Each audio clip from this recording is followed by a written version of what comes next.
Would that let everybody in the webinar, in the waiting room in?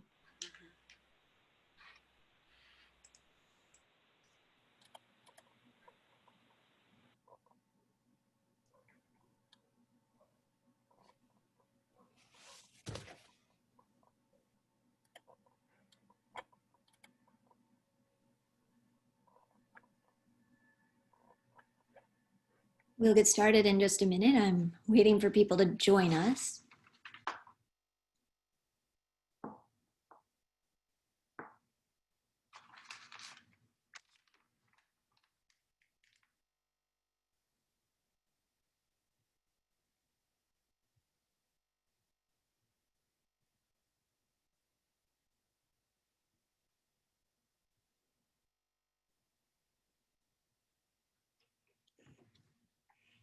All right, hello, welcome to our MacArthur meeting tonight.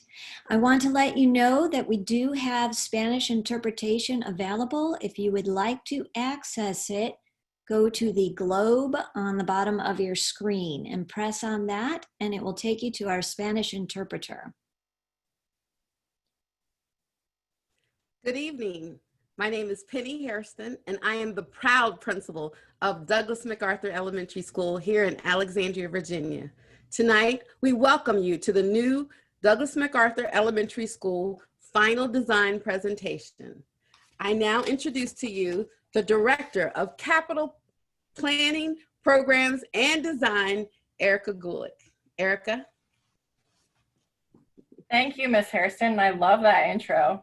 That was so enthusiastic for a principal who's getting ready to open her school. I appreciate all the energy. So welcome everybody tonight. We're so happy to have you. Looking forward to going through this design presentation with you. As you know, we've been in a little bit of a strange place with COVID-19 and haven't gotten a chance to get out and see you and have a community meeting in our traditional fashion, but we're hoping that this works for a lot of you. We have a DLR Group, our architect is here with us tonight, as well as Kimberly Horn, our civil engineer, and Wells and Associates, which are our traffic engineers. We ask that we're going to go through the entire presentation. However, at the end of the presentation, you may, we'll be going through questions. There is a Q&A button on the, should be a Q&A button on the bottom of your screen. Please feel free to put in questions throughout the presentation, and we will go back and address the ones that we can at the end. So without further ado, I will turn it over to Miss Erica Lehman with DLR Group, our architect, to lead us through the final design slides. Thanks, Erica. You can forward. One more. And I apologize, before we go forward, we do want to let everybody know that this meeting is being recorded. Great. So as Erica Gulick said, I'm Erica Lehman from DLR Group, project manager for the Douglas MacArthur Elementary School project. I'm sure a bunch of you have seen me before. I'm thrilled to be back with you, even if it is virtually, to present our design current design status update on where we are with Douglas MacArthur. It's been an exciting process. We appreciate everybody's continued contributions during COVID, as well as patience during COVID. It's been a unique way to continue working on a project with the community, but we've had some great meetings with the advisory group and great meetings with the school leadership. So we're excited to move forward with our city and schools partners with the final design here. So what you're seeing in front of you on the screen right now is a final version of the site plan that's currently in for review with the city. So in the colored drawing, you see where the building is situated on the site. It's back towards the back property line adjacent to Forest Park, but then faces Janney's Lane, so that the main entrance to the school comes off of Janney's Lane. You see there a bus loop, which is a one-way bus loop coming in off of Janney's Lane, but that will also be used as visitor and after-school parking for before and after care pickup, and also for parks and recreation programs that will be happening at the school. And then to the west or the left of that drawing, we have our entrance to the school where the parent drop-off will happen, as well as then access down into the below grade parking. On the bottom left-hand side of the screen, you see there's a layout of what the parking will be. We have approximately 85 parking spaces available below the building that will be primarily used by school staff, as well as then some of the Parks and Recreation staff that will be supporting that before and after care program. And on the upper left, there is the roof plan. So one of the exciting features of this project is that it is prepared for being net zero. So the vast majority of the roof of the building will be planned to be covered with photovoltaic panels so that we can produce at least as much and hopefully more energy than we consume. And that is an amazing asset to the school system, asset to the community, and a really amazing teaching tool for the students. Next slide. And Erica, if we could just make sure. Go ahead. If we could just make sure, I have this problem too, but we do have interpretation so that we're all talking slower so that we can I'll get. slow down. Can you go back just one for me? Sorry. I should have pointed out on that site slide, oops, that to the right of the building, on our new building, we will have a turf playing field that'll have a walking path around it. And then right in front of that is where the play area will be. That'll be sort of the structured play with play equipment, etc. There's a tree you see in the middle of that. That's one of the big historic trees on the site, and we're maintaining that as well as a number of other existing trees, and especially those that run along the east property line. And then the courtyard is also being developed as a play space. And last but not least, there will be an outdoor classroom space to the north of the building, which is actually on Parks and Recreation property, but it's a part of what the school is currently using. So we have an agreement to kind of continue to use that in a way of allowing us an outdoor teaching space that will allow students to really access the park.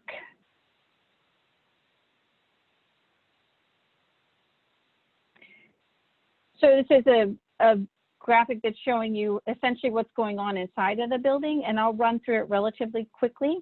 One of the most important elements of this building is really the connection to Forest Park. All of the classrooms, which is what you're seeing in blue, face the park. So those are really dedicated to this kind of focus of having some renewed energy, being able to look out the windows and see what's happening in the park, being able to have that beautiful north light so that we can get an amazing quality of light in the building, as well as not having to turn on the lights as often, which will help us again with our net zero. The main entrance to the building is between the orange and the pink. That's the pink is our main administration, so that'll be the office space where you come in. And that main entrance really connects all the way through the building with a visual connection out to the park. So those kind of views and connections are part of what really drive the design. Another important feature of this design is that the public spaces, so that in orange is the cafeteria and kitchen area, the pink for admin, the yellow for the gym, and then the green for some music and art rooms. Those are really the most public facing pieces of the building that will be shared with Campagna and with Parks and Rec for before and after care, and be accessible to the public. So we have various ways of dividing that off so that this can be used by the public and still provide the safety and security and closure for the school at times when it might be used on the weekends and that sort of thing.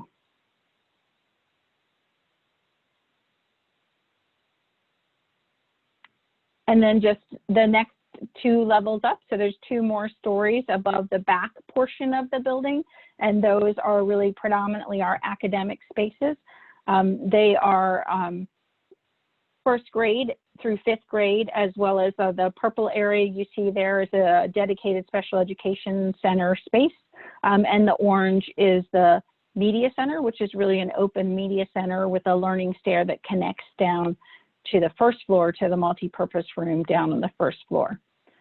Really this sort of circular connection and access through the hallways is an important element that came about as a part of our having gone to the existing building and understood some of the traffic flow and congestion problems that happen. And so once we make that so that the flow can work in both directions, we really get a much more efficient building for the school.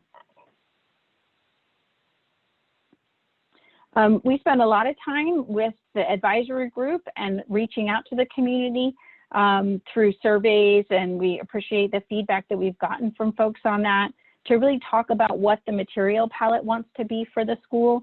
And the direction that seems the most appropriate for this building was really try to connect that idea of forest, not only through our views and our physical relationship of the building to the forest, but also in the color scheme. So what you're seeing in front of you is a very natural palette that relates really to the colors that are found there in Forest Park. Next slide.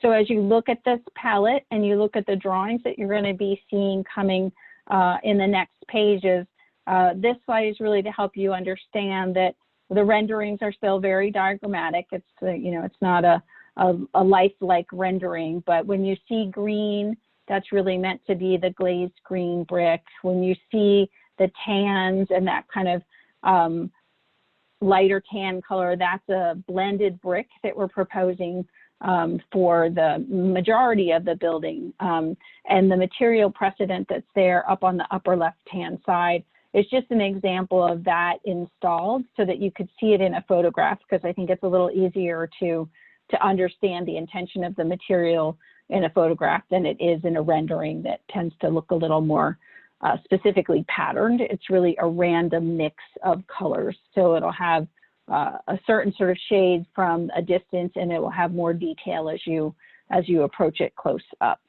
And it was important to us to really kind of make sure that that material connects across, and we have these three end bays that really face the field and relate to each other with different kinds of materials that connect in between them. So as you're looking from the east, this would be a view from the intersection of Yale and Janney's. You're really predominantly looking there at the corner, which is the gymnasium behind there. So we have some cowl wall, which is a translucent sandwich panel. It will let light in. It will also let light glow out in the evening when the lights are on and activities are happening, but it won't be bright. It'll be kind of a diffused light that will come out of that space. So that's in the corner is the primary gym space. And then off to the right-hand side of that is where the Parks and Recreation entry will be, as well as that's kind of the predominant connection from the school point of view out to the playing fields. The students will be coming in and out of there all day. Immediately outside of the gym will be a paved play area so that there's some blacktop type surface that students can do hopscotch and foursquare and that sort of thing, as well as then you'll see below the turf field in that image on the bottom. That really is what you'll be looking at if you're on the far side of the turf field watching a Saturday soccer game or something. And those are the academic wings there, kind of looking out at you with our media center and our arts and resource spaces facing us on the end. And then that link connection, which again is also made of cowl wall. So again, that bridge connector will really glow at night and have this sort of diffused light that comes into it during the day. And then there's selected portions that have windows, actual windows, so that you can look out over the field. Next. The view from the southwest, which is the view on the top, would be as if you're standing on the sort of far corner of Janney's Lane and looking back towards the entrance of the school. What you're seeing there in the foreground of that picture is a canopy which wraps all the way around from the west, all the way around to the main entrance of the school.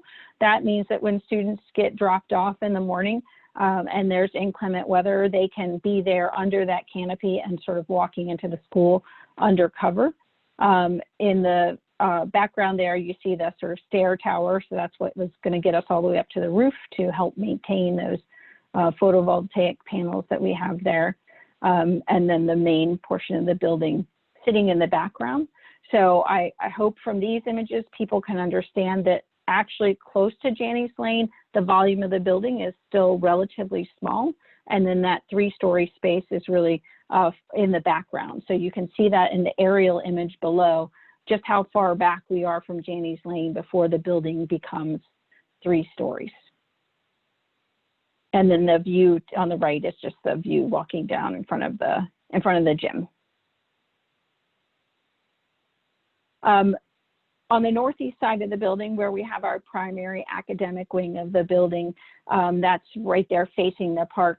One of the things that we've been talking about a lot in the design is really that connection to the park, and how do we have views? How do we make it so that that feels very, very much of an inside-outside sort of relationship?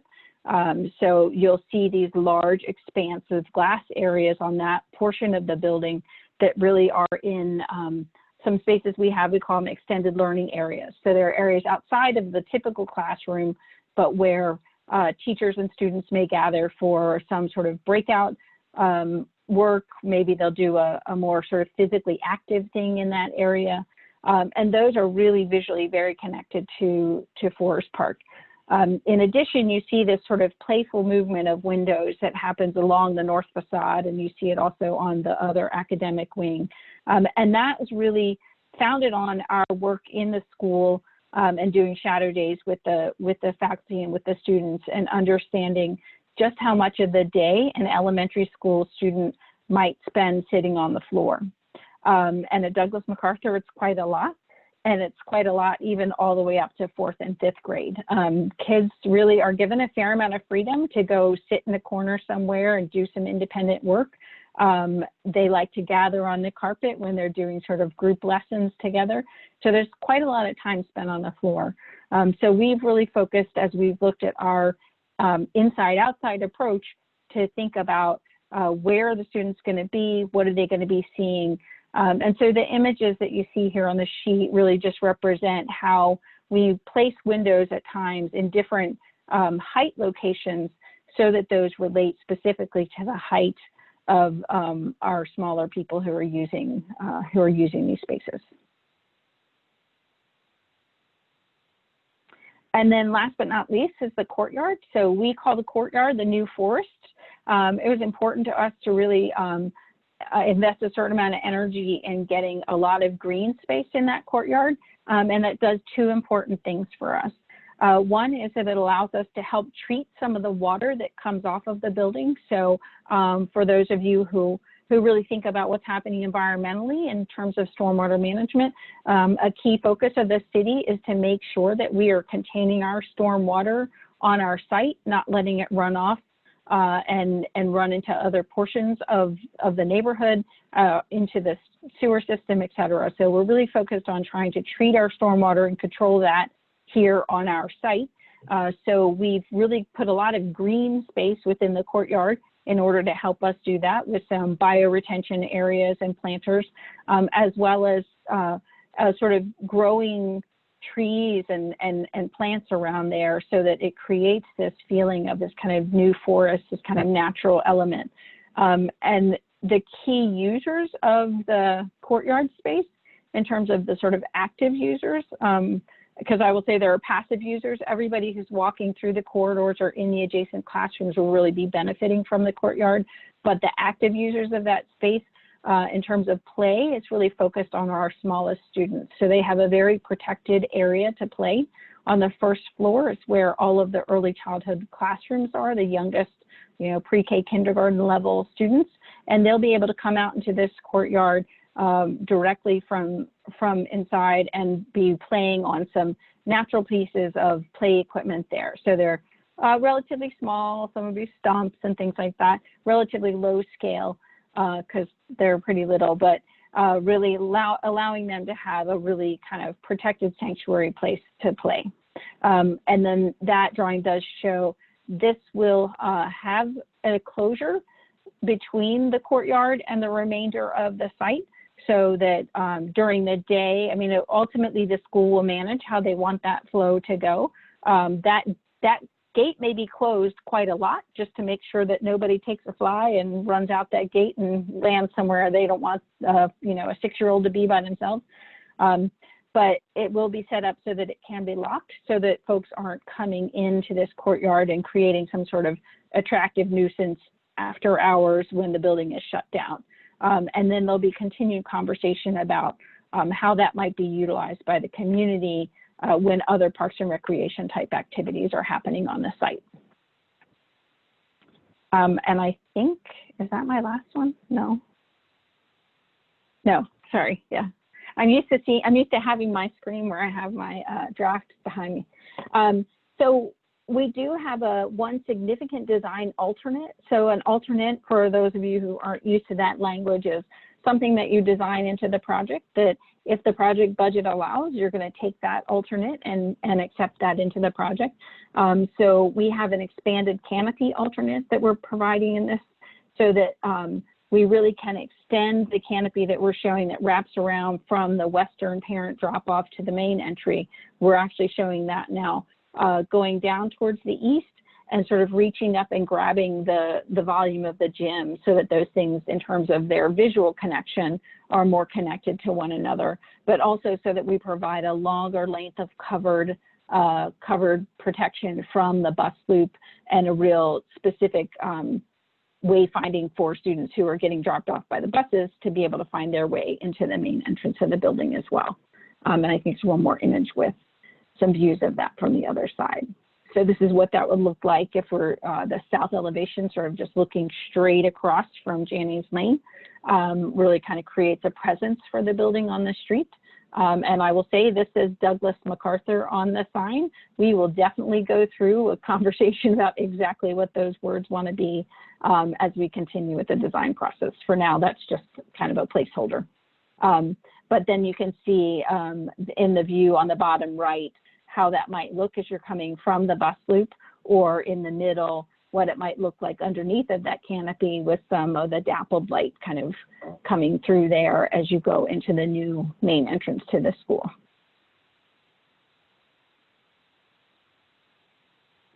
I'll turn it over to Erica Gulick. Thank you, Erica. And I know we showed everybody a lot of information. Please continue to send in your questions so that we can address them at the end if you had any. And that was, you know, kind of as brief as we can make it, an overview. And so there's a lot more to the design and certainly a lot of information on our website. I specifically want to talk about some of the modifications that were made to the design based on some of the feedback, based on some of our looking at our budget, and just based on other things that have happened probably since the last time you may have seen the design. And so this is just kind of a narrative related to all of these items, but we just wanted to talk through some of the things we heard specifically from your advisory group, who's I think done a great job representing your comments, the comments and concerns of their community. And so some of the changes we made, there were more angles present in earlier versions of the design. Some people like them, some people do not like them. But a lot of those angles were removed because we felt there was a feeling that the building was too modern, and we heard that through your comments that we received through email as well as from the advisory group. And so by removing the angles, we were able to lessen that kind of feeling that it was modern. You can see, for any of you who saw the last design, that kind of more natural formed canopy has been removed, and it's kind of more functional in its form than maybe necessarily what it was previously. And so that's one of the things we also changed.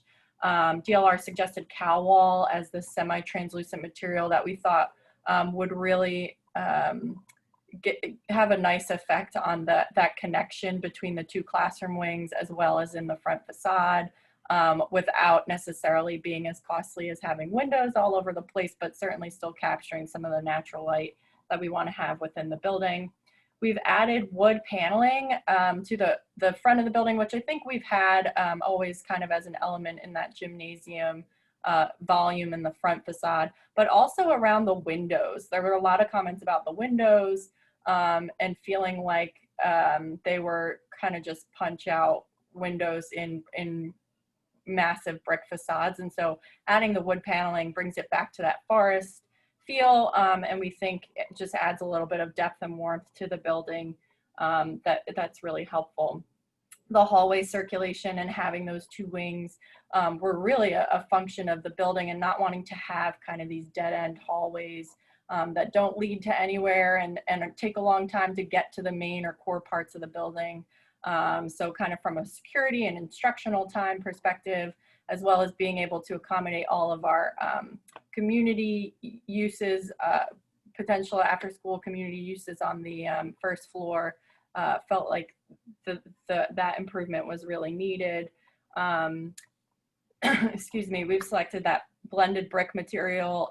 It's, as Erica mentioned, it's hard to see in the renderings exactly what it's going to look like. We're hoping to get some physical pallets out maybe to the site so that community can come by and see them, but that is something that we think will really fit well in the neighborhood and along Janney's Lane. And then picking the natural color palette, which really you all selected through your votes on the color palettes that we were going to use. So I think the design has come a long way, and I know we'll receive your questions. I know the advisory group on Monday was pleased with a lot of the progress. One of the main concerns that still come up is just about traffic. So we have our traffic engineer, Grady Vong from Wells and Associates, is here to just kind of run through how this will work. And certainly if you have questions, as I've said, please put them in the chat. So Grady, if you can just give us the rundown on the traffic study and morning and afternoon operations. Yep. Yeah, thank you, Erica. Before I jump into this slide, I just want to give a quick overview on what studies have been completed. So our company completed the traffic and transportation study as part of this project. And what that included was 5 off-site study intersections, in addition to the existing and future driveway.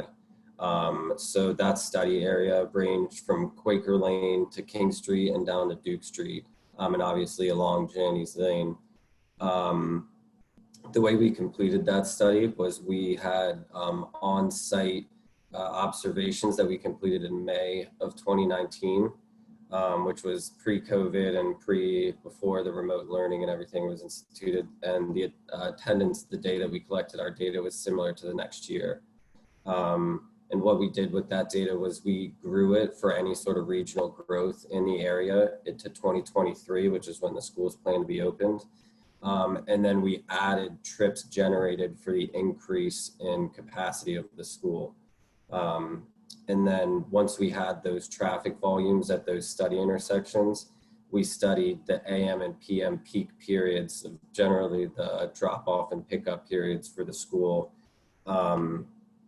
And what the results of that were was that the increase in students and the size of the building only really accounted for 1 to 2 seconds for any intersection of increased delay per the average vehicle. So the school isn't going to create too much of an off-site impact. And where we moved our focus to was this on-site circulation design that we created for the peak pickup and drop-off periods.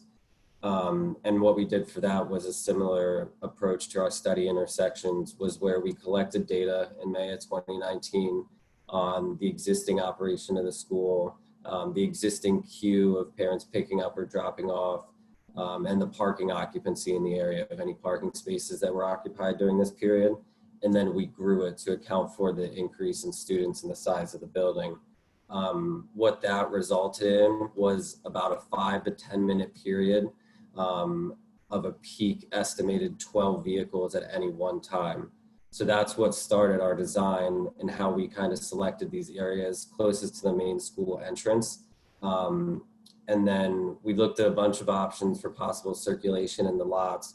And what we prioritized were safe pedestrian facilities, the separated bus loop and vehicle stacking area, and also the passenger side drop off for parents to be able to drop off the kids to get out the rear back door and get right onto the sidewalk. And this is the plan. It's a little graphic of what we propose for the peak periods. You can see the 2 6-vehicle storage areas, one within the lot and then one within the block immediately adjacent to the entrance on Janney's Lane. We provide, for a faculty traffic controller who will help vehicles circulate the corner there into the parking lot, and also crossing guard across the main entrance crosswalk there. You can see the little icon in black. And we have faculty assistants to help kids out of their vehicles or back into their vehicles as the cars are stacking up. The other main features of this are the counterclockwise operation, where vehicles would enter the lot and be able to immediately enter the stacking area, and then circulate back down and out of the lot. And then you can see the several high visibility crosswalks we propose.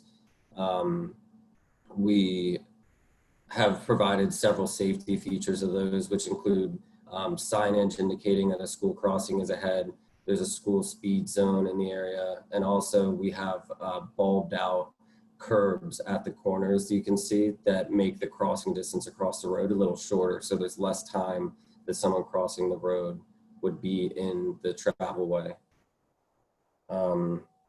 And I think those are the main points, but like Erica said, I'm happy to answer any questions anyone has on our study or the circulation plan. And I think that's it for the plan. I'm not sure who's going next. It's back to me again. So we're just gonna, Sorry. no, that's okay. It's an Erica, whoever it is. Well, we're just gonna quickly go through some of the next steps. And then I see that we have some questions, and we'll start with the ones that we have so far, but please continue to send them in. So as far as next steps, as you may know, as it was sent in the invitation, our public hearing for approval from Planning Commission and City Council are coming up. Planning Commission will be this Tuesday, September 1st. I believe it starts at 7 p.m. You can still sign up for comment if you would like to speak at that hearing. And the City Council is September 12th, and that information was sent again in the invite and is also on the website. And then once we have approval, we'll soon be starting demolition of the Douglas MacArthur building. So I know we're working on some goodbye activities with the school. I apologize, the sun in here gets a little strange. And then we will be having a pre-construction community meeting with everybody. And some of you specifically will be reaching out to if you are an immediately adjacent neighbor to the property, to make sure we are able to set the expectation for you all. With regard to budget, we know that's been maybe a concern of some of you all, certainly a concern for me and our team. So we are working through kind of the value management stages of this process. We do think we will be able to get this project within the budget. And ultimately the school board will have to review and vote on all contracts. We will be phasing those kind of into 3 separate contracts. We'll be starting with the demolition and some preliminary site work, hopefully this September. The foundations and the parking garage, basically everything below ground after that, November, December timeframe. And then the full building construction, as long as everything goes according to plan, would hopefully start maybe in March of next year and go through November, December 2022, in order for Penny to move her team back to the school in January of 2023. So that's related to the budget and the timeline. As far as the design completion, we've been saying this is the final design because it is the final building mass that it will be going for approval, as well as the site amenities. However, there are some minor tweaks and things that we'll still be continuing to work with the community and certainly our school team and school staff on, including some of the site amenities, the landscaping, our playground equipment and outdoor classroom equipment, as well as some of the interior finishes. So what does cabinetry look like? What are the colors? What is the furniture? All of those things we'll be continuing to work through as we kind of finalize our process. So That is pretty much everything that we wanted to share with you all tonight. I know we had a little bit of a long presentation, but we are looking forward to answering your questions. So if I can ask Tiffany, can you go ahead and read us a question and hopefully Happy to. Yep. The first question we have is about our net zero goal. And the person is asking, when will the solar panels be installed? In past meetings, it wasn't known when they would be installed. Wondering if there's a decision yet. If not, when will it be made, and whom and how can the public provide input? Thank you for that question. I will answer that question because it's mostly a question of budget. So when we had originally set out to design the Douglas MacArthur School, net zero energy or net zero energy ready had always been a goal for the project. However, so the budget that was developed was based on a net zero energy ready building. We are working with our MEP, our mechanical engineer, on some of the different types of agreements and different structures to be able to financially achieve the photovoltaic panels. It's just not something we had originally budgeted for. So that decision about whether or not they'll be included in this project will be made in probably the next 3 to 6 months as we're finalizing these contracts. And ultimately, if it's not done now, it is a priority for the city and for ACPS. And so if it's not able to be done now, will be certainly something that we can go back and do at a later date. I have to fix this. Go ahead, Tiffany. You want to ask the next question? Okay. The next one, have you considered a round track walking path around the field? The Girls on the Run running club regularly use the existing path, and so would suspect kiddos will cut the corners and either get in the way of the play or wear down the turf. So I can answer this one too. This is something, and Erica or Kyle from Kimley Horn, feel free to jump in. We have talked about this. This has been suggested, and I do think it's something we will be able to accomplish. The field design is not necessarily the final design with its rigid kind of 90-degree angles. So this will be something we are working towards. Kyle or Erica, I don't know if you have anything to add. Yes, you're correct. We can tinker with the corners of the field to kind of give that more rounded track feel, as you know, kids and folks that are using it to make it an easier turn, so it's not a hard 90-degree corner. Well, while we're on that topic, we have another question. On the northeast quadrant around the soccer field, will there be trees planted to provide some increased separation? So the northeast corner, I'm not sure if we can scroll back a couple slides to show a site layout. We are still, I guess, a little bit of information there. We're still coordinating the field design layout with RPCA regarding for sizing and the needs for the dimensions of the field. The layout that you see here is not final, and we do have an opportunity to kind of shift the size a little bit. So that there might be an option for us to add a couple trees or small shrubs down that side. We do have a retaining wall that is going along that eastern side of the field. As you're probably aware, the existing parking runs up that eastern side of the property line, and there's a lot of grade elevation change kind of along that parking lot. So in order to make the field flat, we needed to add a retaining wall along that side to hold the field up. And in terms of the tree planting, we'll need to coordinate that with the wall design to make sure that what we're showing there wouldn't cause any structural risks that might undermine the stability of the wall. So hear your comment. We will evaluate it as we continue forward with this design. Thank you. The next one we have is, it's unclear how the entrances for the bus and drop-off pickup relate to the intersections on Janie's. Like, where is Yale in relation to these entrances, and will there be a traffic light? This is Grady. I'd be happy to answer that. So the bus loop operates as a one-way counterclockwise loop where you enter the east entrance and then exit out of the west curb cut. The intersection of Yale is right at the bottom corner. That crosswalk you see is actually the crosswalk at the existing Yale signalized intersection.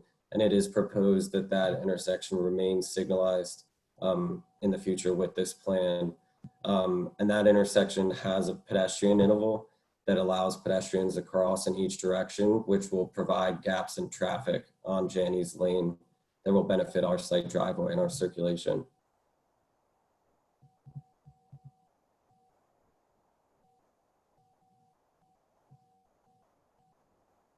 I think I got all the pieces of the question. Tiffany, you are muted. Yep, I just saw that. I'm talking away. The last question we have is actually a comment. So I would like to ask if there's any more questions before I go to the comment. I'll give you a couple seconds to type something in.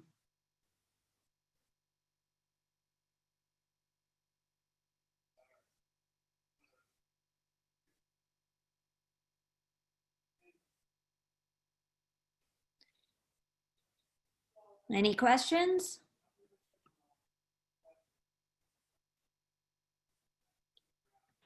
All right. Can I make one comment before you say the last thing? Sure. We didn't mention about signing up for the council and the Actually, for the hearing. I mentioned that during next steps, and we have Okay. we put links in the letter that was sent to everybody to make it easy for you to access the forms to sign up to speak. And they're also available on our website, as well as some new FAQs about Douglas MacArthur's modernization. So our last comment is really nice. It's from the previous principal, Linda Miller. Oh, wait. We have a comment saying they strongly recommend a traffic signal at the parent drop-off and pickup entrance. And we were told at the previous, at the DMAGS meeting, that it would be good to bring these concerns to the city council. Ultimately, they make that decision. So the final comment is that there's been lots of improvement from the last time the drawings were presented, and much thanks to DLR and ACPS team, and a special shout out to Erica Gulick. That's my friend, Dr. Miller. Thank you, Dr. Miller. There is another question. Yes. So is there an opportunity for further comments from the community? We need time to evaluate the presentation and develop comments. Of course, we still have, if you don't want to just bring your comments to the hearings, we still have the Douglas MacArthur email available.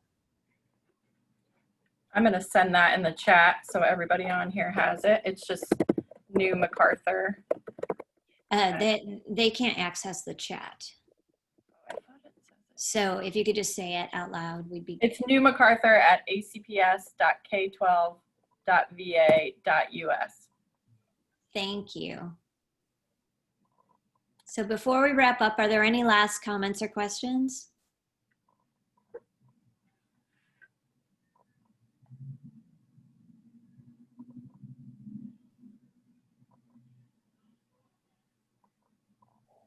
Well, thank you everyone for coming, and we hope that you do attend the hearings, and we look forward to discussing more of this with you in the future.